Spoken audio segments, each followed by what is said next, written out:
Students, इस video में मैं स्टोइचियोमेट्री के बारे में डिस्कस करूंगी। ये क्लास 11 चैप्टर 1 का टॉपिक है।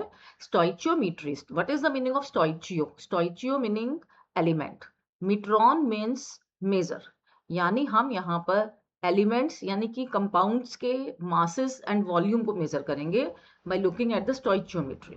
तो it deals with the calculation of masses, sometime volume also of the reactants and products involved in a chemical reaction।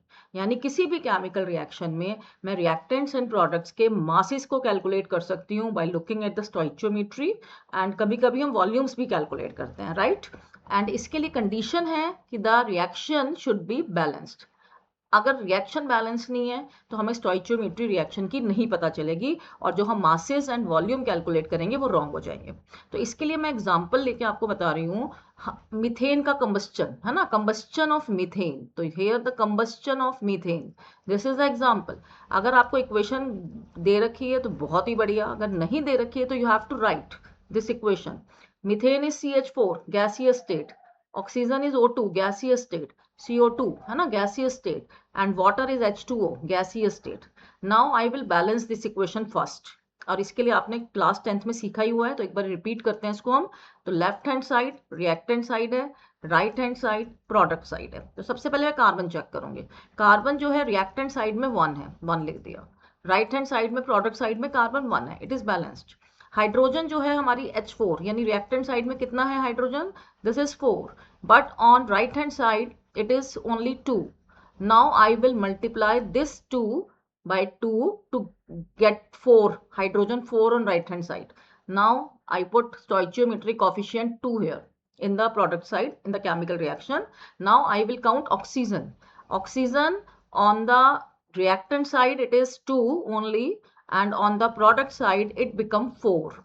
now I multiply this 2 on left hand side by 2, यानी यहां पर भी मुझे क्या करना पड़ेगा, रिएक्टेंट साइड में oxygen को 2 से मल्टीप्लाई करना पड़ेगा। तो इसके लिए मैंने 2 स्टोइचियोमेट्रिक कोएफिशिएंट रखे हैं बैलेंस करने के लिए।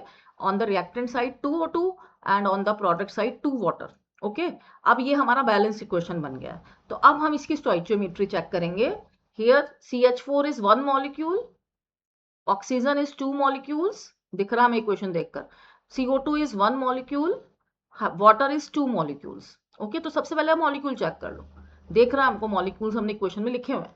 अब इस मॉलिक्यूल को मैं रिप्लेस कर रही हूँ मोल के साथ। तो CH4 is 1 mole, oxygen is 2 moles, carbon dioxide is 1 mole and water is 2 moles.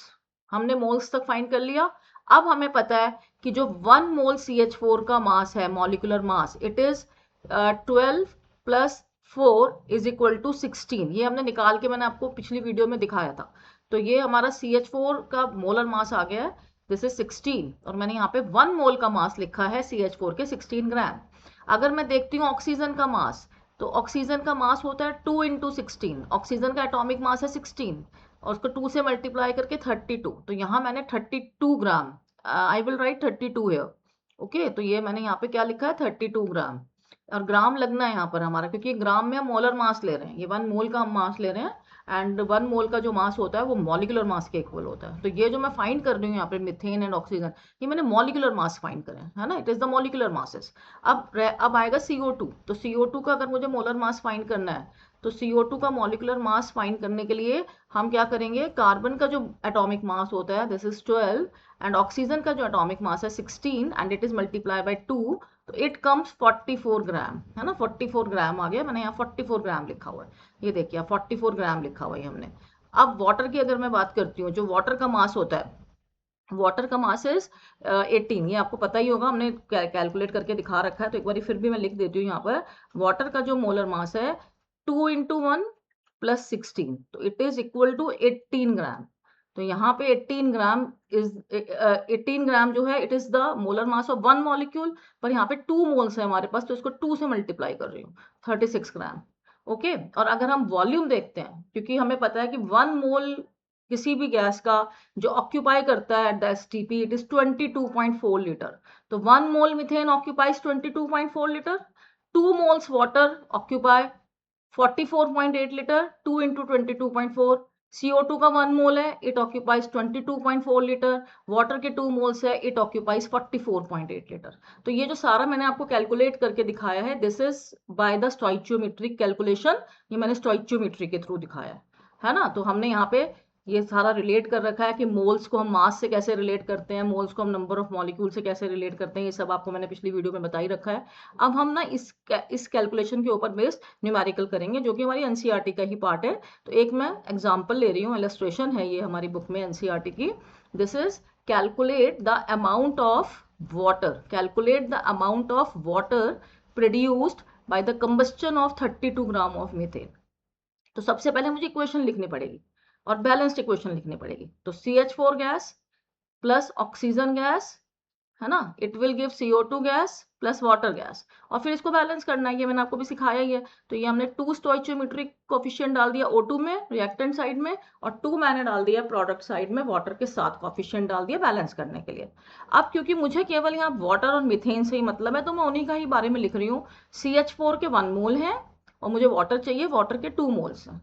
CH4 के 1 मोल का जो मास है, मैंने आपको ऊपर कैलकुलेट करके अभी दिखाया था। CH4 के 1 मोल का मास है 16 ग्राम, ये रहा 16 ग्राम, है ना।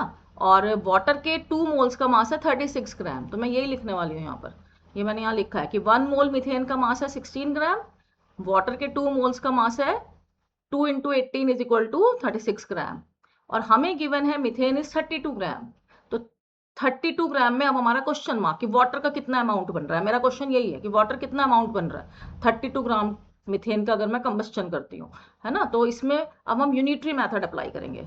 16 gram methane on combustion gives 36 gram water, and हमारे पास जो वैल्यू है this is 32 gram methane. So 32 gram methane on combustion gives, ये मैंने कैलकुलेशन करी 36 अपॉन 16 इंटू 32, और ये जो वैल्यू आई है मेरी 72 ग्राम वाटर। तो ये 72 ग्राम वाटर, ये जो आपका इलस्ट्रेशन में 16 ग्राम मीथेन लेके चले हैं, मैंने आपको एक्सप्लेन करने के लिए यहाँ पे मीथेन को 32 ग्राम कर दिया कि by the combustion of 32 gram of methane, बाकी कोई डिफरेंस नहीं है, बस आंसर हमारा अलग आया है क्योंकि मैं आपको शो करना चाह रही थी ढंग से, इसलिए मैंने ये चीज़ करी है यहाँ पर। ओके, तो ये मेरा इलस्ट्रेशन है एनसीईआरटी का। एक हम क्वेश्चन कर लेते हैं, ये हमारा एनसीईआरटी की एक्सरसाइज का क्वेश्चन है। How many moles of methane are required to produce 22 gram CO2 after combustion, है ना।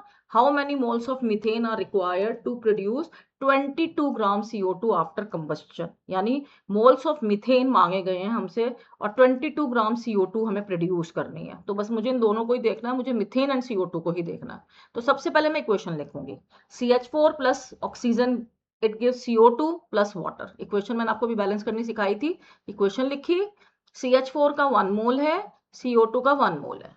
1 मोल का जो मास होता है CO2 का, दिस इज 44 ग्राम, है ना। CO2 का जो मोलर मास होता है दिस इज 12 प्लस 2 इंटू 16, तो इट इज इक्वल टू 44, तो दिस इज 44 ग्राम। अब मुझे इसी से मतलब है 44 gram and 1 mole methane. 1 mole methane का मैंने मास लिखा है, वैसे इसकी जरूरत नहीं है हमको, है ना। 1 मोल मीथेन का मास 16 ग्राम है, और यहाँ क्वेश्चन मार्क क्योंकि मुझे मीथेन का मोल्स निकालने हैं, है ना। तो अब हम यहाँ पे यूनिटरी मेथड अप्लाई करेंगे।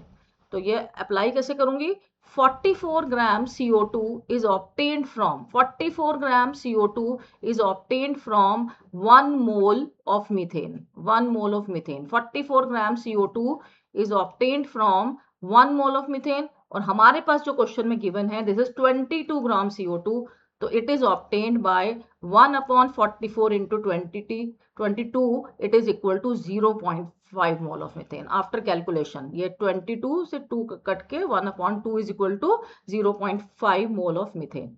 ओके, तो ये जो आपको मैंने 2 क्वेश्चन करके दिखाए हैं, ये मैंने आपको एक्सप्लेन करने के लिए दिखाया है कि कैसे हम स्टोइचियोमेट्री कैलकुलेशन करते हैं। आई थिंक इस टॉपिक से आपको काफ़ी हेल्प हुई होगी कि हम स्टोइचियोमेट्री कैसे कैलकुलेट करते हैं किसी भी रिएक्शन की। ओके, अब नेक्स्ट वीडियो में मैं डिस्कस करूंगी व्हाट इज लिमिटिंग रिएजेंट, वो भी हमें स्टोइचियोमेट्री कैलकुलेशन के बाद ही देखना होता है, लिमिटिंग रिएजेंट का भी। Okay, thanks.